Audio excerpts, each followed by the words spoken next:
Beach சைடில் ஓரத்தில் விற்கிற வேர்க்கடலை சாலட் தான் எப்படி செய்யுதுன்னு பார்க்க போகிறேன் இன்றைக்கி.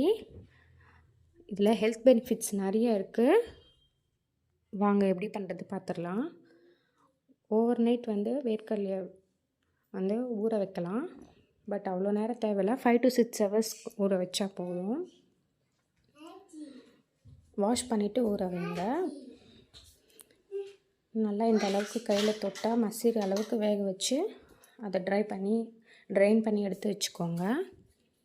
இப்போ அதை ஒரு பவுலில் சேர்த்துட்டு இப்படி தொட்டால் நசுங்கிற அளவுக்கு வெந்தால் போதும். விசில் விட்டிங்கன்னா குக்கரில் ஒரு 4 to 5 விசில்ஸ் விட்டுக்கோங்க. நான் தனியாக பாத்திரத்தில் வேக வச்சுட்டேன்.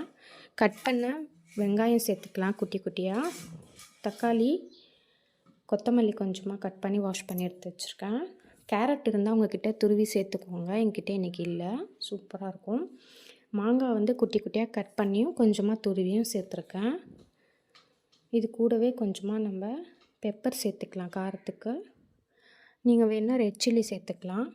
உப்பு சேர்த்துக்கலாம், சால்ட்டு. கொஞ்சமாக சாட் மசாலா சேர்த்துக்கலாம். அவ்வளோதான். இது எல்லாத்தையுமே கலந்துட்டு லைட்டாக மேலே லெமன் ஜூஸ் மட்டும் பிழிஞ்சுக்கோங்க லாஸ்ட்டாக. இது எல்லாத்தையுமே ஒன்றா கலந்துட்டு சர்வ் பண்ணிங்கன்னா சூப்பரான சாலட் ரெடி ஆகிடுச்சு. ஈவினிங் பசங்களுக்கு ஸ்கூல் விட்டு வந்தால் ஸ்நாக்ஸுக்கும் கொடுக்கலாம். மார்னிங் பிரேக்ஃபாஸ்ட்டு கூட இது எடுத்துக்கலாம். அவ்வளோ ஹெல்த்தி இது. வேர்க்கடலையில் நிறைய ஸ்ட்ரென்த் இருக்குது. சாலட் மாதிரி சாப்பிட்டா உங்களுக்கு சூப்பராக இருக்கும். இதே நீங்கள் வெறும் வேர்க்கடலையை சாப்பிட்டிங்கன்னா பிடிக்காது. வீடியோ பிடிச்சிருந்தா லைக் பண்ணி நம்ம சேனலை சப்ஸ்கிரைப் பண்ணிக்கோங்க. வீடியோவை உங்கள் ஃப்ரெண்ட்ஸ் அண்ட் ஃபேமிலிஸ்க்கு ஷேர்